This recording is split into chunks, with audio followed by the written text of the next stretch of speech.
Free agency begins in a couple days in the NFL, and the Jets have some work to do. We're talking Jets free agents the team should be looking to re-sign today on Locked On Jets. You are Locked On Jets, your daily New York Jets podcast.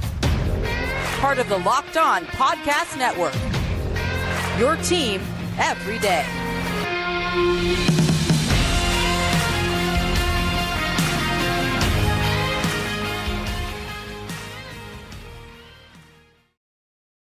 Welcome. This is the Locked On Jets podcast, part of the Locked On Podcast Network, your team every day. It's Friday, March 8th, 2024, and I'm your host, John B. from GangGreenNation.com. Thank you so much for making the show your first listen or first watch every day. Subscribe to the show for free on YouTube or wherever you get your podcasts so you'll get new episodes as soon as they're posted. If you enjoy the show and are listening on the podcast source, please give it a 5-star review. And if you're watching on YouTube and enjoy the show, give this episode a big thumbs up. It helps us out, helps other Jets fans find the podcast. Today's episode of Locked On Jets is brought to you by Game Time. Download the Game Time app, create an account, and use code LOCKEDON for $20 off your first purchase.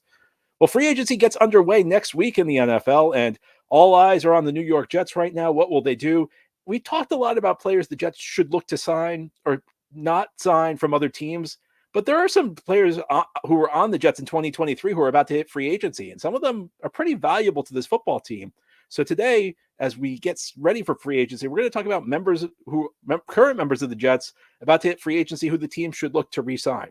And I'm going to begin by talking about a guy I've talked a lot about on this show over the last couple of months. I'm going to make one last plea to the New York Jets to try and work something out with Bryce Huff before free agency gets underway next week. Huff, of course, a great undrafted free agent signing out of Memphis in 2020. And over his 4-year career, he's steadily improved. He's just gotten better and better. By his third year in 2022, he was one of the best situational pass rushers in football. He got even better in 2023 as he registered double-digit sacks. The first Jets edge rusher to register double-digit sacks since Calvin Pace back in 2013. So long time since the Jets have had a quality edge rusher. In fact, I think you could even say Huff is the best Jets edge rusher pass getting to the quarterback since John Abraham. The Jets traded John Abraham back after the 2005 season, and for like 2 decades have not had a good either pass rushing outside linebacker or defensive end in a 4-3 type defense. They really haven't had a great guy since John Abraham, and Bryce Huff is the best guy they've had since then. Huff is about to hit free agency. He's 25. In any normal world, I don't see how this would even be debatable, but the Jets, because of the way the Jets are, nothing's ever easy. And the Jets have concocted this scenario where they have people saying that this somehow letting this guy leave in free agency makes sense. So let me respond to a few of the arguments for letting Huff leave. First argument I hear is that, well, the Jets need to prioritize things on offense because the defense is the better of the two units.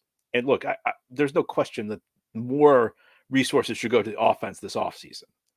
You're absolutely right if you want to say that. But we also need to consider why the defense is the stronger of the two units.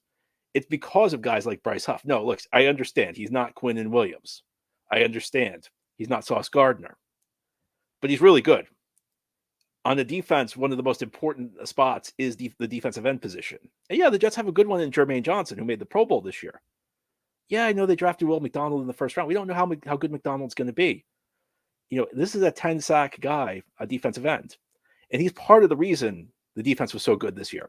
And I think people maybe sell him short because there are so many other good players on the defense. But we're talking about your best pass rushing edge guy. That's part of the reason when you have a defense that works, it works so well. So, I don't know that I understand the arguments. And listen, if we were talking about just like bringing in some guy to try and make it even better, if we were talking about signing a guy from another team and saying, we're going to make this pass rush even better, I think you'd have a point. But we're talking about a guy who will sustain it, because if Huff leaves, the defense is not as good. Now, is it a devastating blow to the defense? Well, can the defense still be good next year? Sure. But I don't think we can just sit around and act like, taking this 10-sack guy, taking your best pass rushing defensive end off the defense isn't going to have an impact. It will. And again, like, it's one thing if we were talking about like some guy like, I don't know, Brian Burns saying like, let's add him to the mix. Yeah, okay, then I could see where maybe it'd be a little overkill. Maybe we need to put our resources on the offense, because how much better can you make the defense, especially along the defensive line? We're talking about just maintaining. And sometimes in the NFL, we forget how significant how tough it is to just maintain your level, because guys leave all the time. Some guys decline. Well, you have a guy who's in his prime right now with Bryce Huff, who's still playing at a really high, who's probably going to play at a really high level for a number of years to come, because he's still, he's in his mid-20s. So, I understand that argument that, more focus should be on the offense, but you don't want to make the defense weaker, because the defense is a dominant unit. And with a better offense, this is the type of defense that could help your team go a long way. Now, another argument that I hear is Huff's only a part-time player. Okay. Well, part of the reason he's only a part-time player is that the Jets have completely underestimated his abilities, because once he started to get more full-time snaps this year, you saw what he could do. His pass rushing efficiency rate still remained really high. So I think throughout his career, and I go back to 2022, heading into that season, the Jets signed a guy from Houston, Jacob Martin, to replace Huff as like the situational pass rusher. And Huff outplayed him. Huff essentially forced Jacob Martin to be traded to Denver.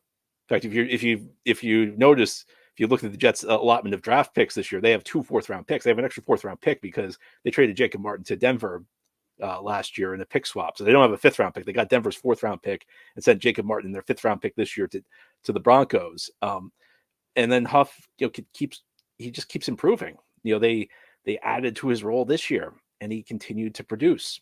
So the idea that he's only a situational player. Well, he's only a situational player because the Jets did not put more on his plate, and he still succeeded when the Jets added more to his plate.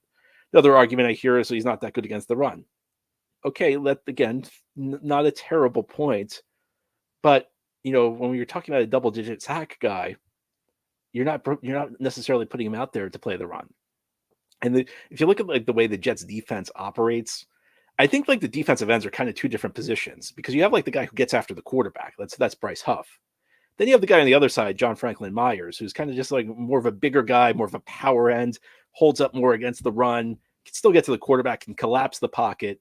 But, I think the Jets defense in some ways operates more like a traditional 3-4 than it does a 4-3, because essentially you have 3 big defensive linemen. And Michael Clemens kind of plays the JFM role a little bit. And then you have other guys like Carl Lawson, I think was supposed to play the Huff role of, the guy who gets after the quarterback. And then you have Jermaine Johnson, who kind of bounces between the 2 roles. But, Huff's not out there. I don't think the Jets necessarily are looking for great run defense in that position. You'd take it if you can get it, but the Jets signed Carl Lawson a few years ago. They didn't get him because he could play the run. Carl Lawson's not a good run defender either. And the most frequent complaint I hear about the Jets signing Carl Lawson is that they should have signed Trey Hendrickson instead, who was a free agent who came from New Orleans, and the Bengals signed Hendrickson to replace Lawson, and Hendrickson went on to have a number of productive years with the Bengals. Hendrickson's awful against the run. And I hear Jets fans complain all the time that they didn't sign him a couple of years ago. So, yeah, I understand that argument as well. It's a fair argument. He's not great against the run, but you know what? He's still really, really productive. And listen, the other argument to be made is the price tag is just going to be too big. That remains to be seen. Listen, we may come back here on Monday or Tuesday and Huff sign somewhere else for just a price tag that's enormous. There's always a price where a player doesn't make sense. But this is a player who fits your scheme. And there's always a risk when you're bringing in players from other teams that they're not going to be a good fit in your locker room. They're not going to be a great fit in your scheme. So I'm always of the belief that if you have a guy who plays really well for your team, who fits your system well, that's where you spend your money. That's a great place to spend your money, because you already know he works well within your infrastructure. So Jets, one last time, I'm begging you. I've asked you over and over, and you haven't acknowledged it. Please make an effort to bring Bryce Huff back. But Huff's not the only player on the defense about to hit free agency. He's maybe the most important player. There are some other quality players about to hit free agency, more role players, as we continue on this Friday edition of Locked On Jets. We'll talk about some of them, and these are some other names the Jets should be looking to bring back next year.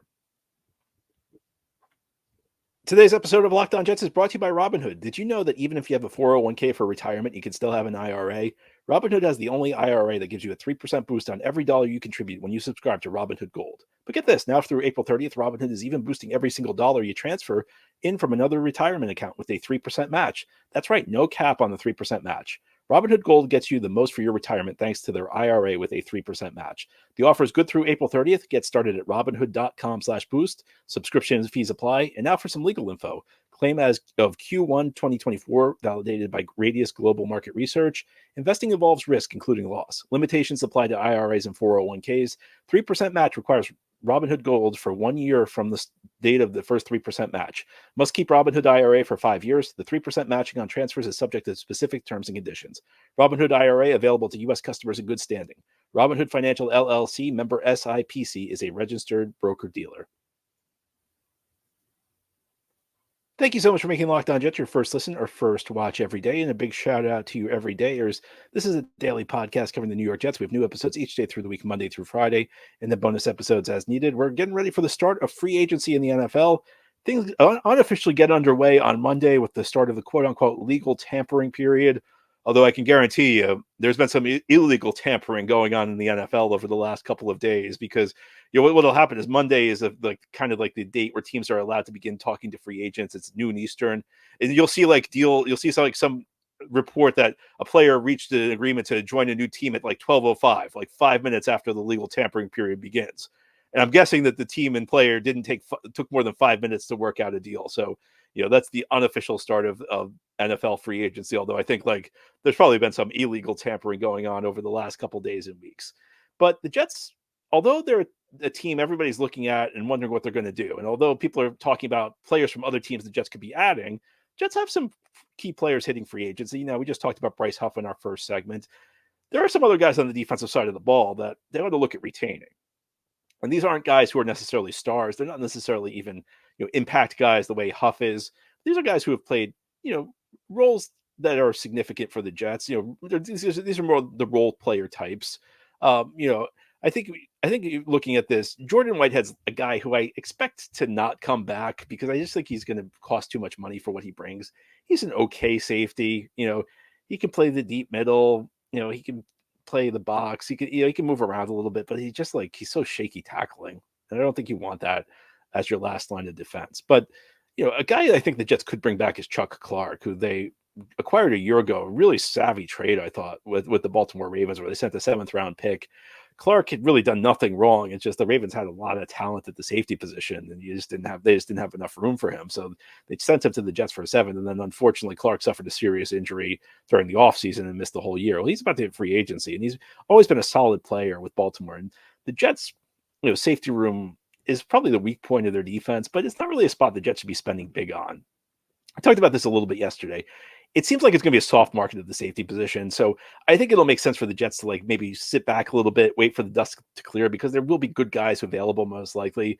But Clark, I think, would be a good insurance option just to have, get him re-signed early, get him back here. At the very least, you got Chuck Clark and Tony Adams, and then you can see what else is there. And there likely will be a better option available. And you can bring that guy in and then maybe run some 3 safety looks with Clark and Adams. So, that's a guy who I think would make sense to bring back.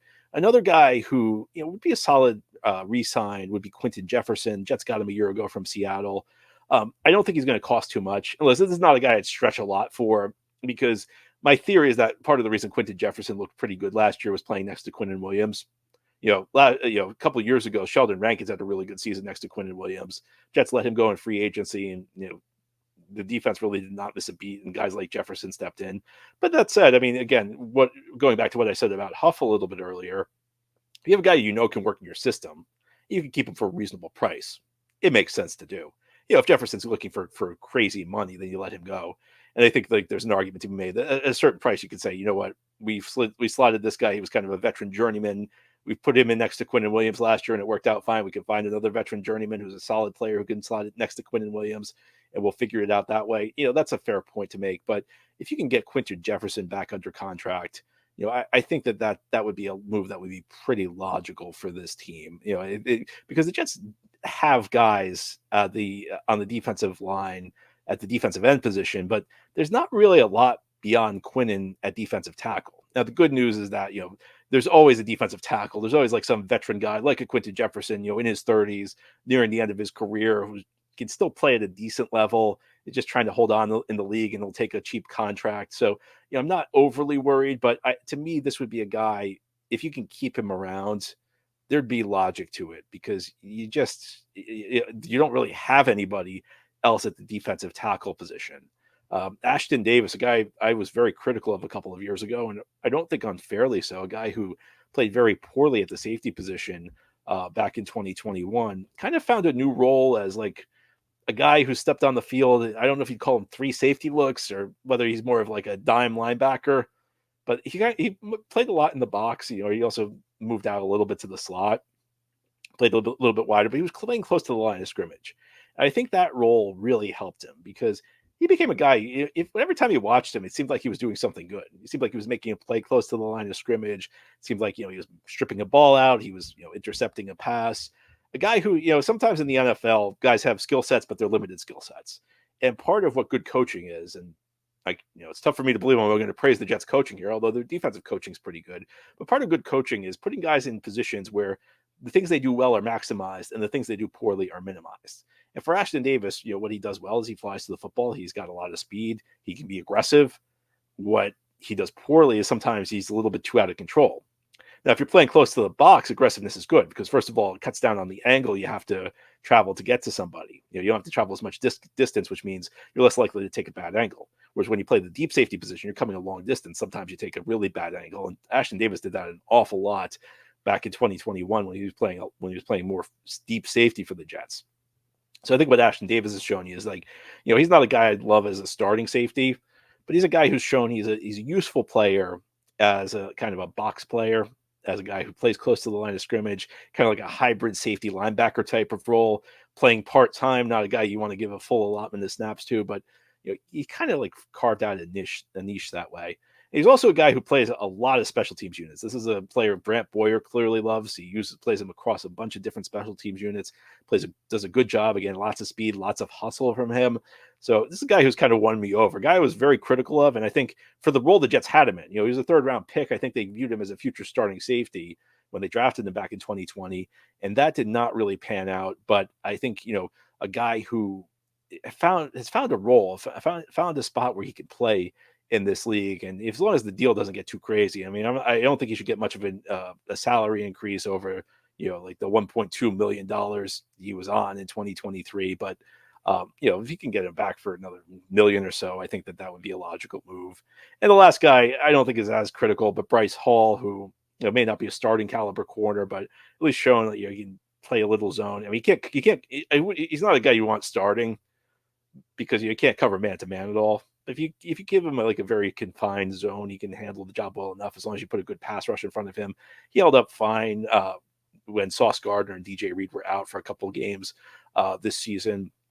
So I would not stretch to bring back Bryce Hall, but again, another guy who's a decent enough role player who, if you can get him back on a cheap deal, I'd have no issue with it. Of course, there's another spot on this team, though. We always talk about what the Jets should do on offense. We've talked about what they've done on defense, what they should do on defense today. How about special teams? Jets have some key special teamers about to hit the market. Some guys they should look to bring back. I'll tell you who they are as we continue on this Friday edition of Locked On Jets. Today's episode of Locked On Jets is brought to you by Game Time. You should not have to worry when you buy tickets to your next big event. Game Time is the fast and easy way to buy tickets for all the sports, music, comedy, and theater events near you. With killer last-minute deals, all in prices, views from your seat, and their best price guarantee, Game Time takes the guesswork out of buying tickets. You can get last-minute tickets, flash deals, zone deals on Game Time. Easy to find and buy tickets for every event in your area. You can see the view from your seat before you buy, so you know exactly what to expect when you arrive. All in prices show you the total up front, so you know you're getting a great deal before you check out. You can buy tickets in seconds with 2 taps. I use Game Time myself many times. It's a really easy app to use, super convenient. The deals they find are incredible. You can get great seats for an amazing value, and again, it's very easy to use. Take the guesswork out of buying tickets with Game Time. Download the Game Time app, create an account, and use code LOCKEDON for $20 off your first purchase. Terms apply. Again, create an account and redeem code LOCKEDON, locked on, for $20 off. Download Game Time today. Last minute tickets, lowest price, guaranteed. This is the Locked On Jets podcast here on this Friday. We're talking about Jets players about to hit free agency, players the Jets should look to re-sign. Now, we've talked a lot about guys on the defensive side of the ball, mainly because there aren't really a lot of players on offense the Jets should be looking to keep. Jets need to overhaul their offense. But there are some special teamers about to hit the open market for the New York Jets in free agency. In fact, these are guys I've heard a lot about from fans. And on earlier this week, Aaron Rodgers actually went on a podcast and mentioned the 2 kickers who are about to hit free agency, Thomas Morstead and Greg Zuerlein. Morstead, of course, the punter, Zuerlein, the place kicker. Aaron Rodgers talked about them being priorities, so I'm sure that got the attention of the New York Jets front office. Interesting point, Rich Cimini of ESPN noted that there's some sort of salary cap quirk that actually is preventing the Jets from being able to re-sign Morstead before the official start of free agency. So if you're wondering why Morstead's not re-signed, there's apparently some sort of loophole because of how he was signed last year that means the Jets can't re-sign him until the league year begins. So if you're worried about that, maybe that should set your mind at ease. And, Morstead's actually been on the show a couple of times in the last year. He's talked about how much he likes being with the Jets. He talked about at this point in his career how he wants to be at a place he's comfortable. He's comfortable with Brent Boyer. He's comfortable with long snapper Thomas Hennessy. So, you would think that the Jets would want to keep him around. And Morstead, I mean, if you're a listener to the show, you know that he likes being with the Jets. And Zerline, guy the Jets got, who's really stabilized the place kicker spot over the last couple of years after, the only way I could put it is it was inexplicable how Joe Douglas couldn't find a place kicker. It really started from Douglas's first game here. We brought in Kari Vedvik, and, we brought in Sam Ficken, Matt Amendola. Finally, like the end of the 2021 season, Eddie Pinheiro came in and solidified things. And then in 2022, the Jets got Greg Zerline, who was really solid. And it's one of those things that when you look at these two spots, the only thing I can figure out is Joe Douglas kept bringing in young guys with big legs, and it was like he wanted to solve the position for the next decade. But the thing is, I guess it's more than, I think it was both true of both place kicker and punter. It's like he wanted to solidify these things for like the long term, but there's always guys available. There's always a kicker available, a proven veteran. That's true of both place kicking and punting. So it never really made sense. You should really just be focused on the short term, because there's always the kicking specialists are like the two spots where supply actually is greater than demand in the NFL. At any given time, there's more than 32 people who can do the punting and place kicking jobs effectively in this league. The only spot, good luck trying to find a quarterback. Good luck trying to find a great wide receiver. But you could always find a kicker or a punter. And so I don't, it was always a bad move when Douglas did that. And it's good that he finally figured out, we should just get proven veterans, because there are guys out there who are proven veterans who are going to do the job. And now that they've got them, you should hold on to them as long as the contract demands don't get too crazy. Now, if they start demanding something like $6 million a year, then you could say, okay, well, there's another proven veteran available. But, I think it's very logical for the Jets to bring these guys back. And again, they have the Aaron Rodgers stamp of approval, which is very important for the owner, and it seems like the front office. So, you would think that the Jets would be able to bring both of these guys back, hopefully without much of a problem, and solidify the special teams unit, which was a strength. As much as we talk about the defense, how it has the potential to carry the team. So having effective special teams makes a big difference. The last time the Jets were good, the first couple of years with Rex Ryan, Mike Westhoff, a legendary special teams coach, maybe the greatest special teams coach in the history of the league, he had those units playing in top form. And every time the Jets won a big game, Mike Westhoff's special teams units was doing something big. The Jets always won the special teams battle when they won big games the first couple of years with Rex. So, you can't sell short how important special teams are. And another guy who's about to hit free agency, and this is a guy who I know is a bit of a controversial character, but Justin Hardy. I know fans kind of roll their eyes at the idea of a guy who doesn't really play on offense or defense, and Hardy's technically listed as a corner, although, he never really played corner for the Jets. I mean, he may get some action at corner like the fourth quarter of a preseason game. There was never a guy who was going to set foot on the field for the Jets on defense unless there was an emergency. But a guy who's through his career has been an excellent special teams player, a core special teamer. And I think you really saw it last year. The Jets did value special teams with some of their roster decisions. I mentioned Ashton Davis, who, kind of grew into a backup role on defense, but he really was retained originally on the 53-man roster because of his special teams play. Irv Charles, Irv Charles is never going to be a great receiver in the NFL. Irv Charles is probably never going to be a contributing receiver in the NFL, but a guy who plays great special teams. Special teams take up, just about 20% of the plays in the NFL. And when you can get guys who can play effectively there, it makes a big difference for your team. And, Justin Hardy's not going to cost much money. I would like to see Justin Hardy brought back. I think it's a type of move you can probably get him back at the minimum. He'll do a good job for your team. He's a guy who plays a Pro Bowl caliber special teams coverage units. Maybe maybe dumb penalty here or there, but a guy who plays really effective on those units. I would not mind at all to see him back. Anyway, that's all for today's episode. This has been the Locked On Jets podcast, part of the Locked On Podcast Network. Your team every day is our motto. As always, if you enjoy the show, hit the subscribe button where you're watching or listening so that you'll never miss an episode. If you enjoy the show and you're listening on the podcast source, please give it a 5-star review. And if you're watching on YouTube and enjoy the show, give this episode a big thumbs up. Helps us out, helps other Jets fans find the podcast. Have a great weekend, everybody. We'll be back next week as free agency begins in the NFL. We'll see what the Jets have up their sleeves.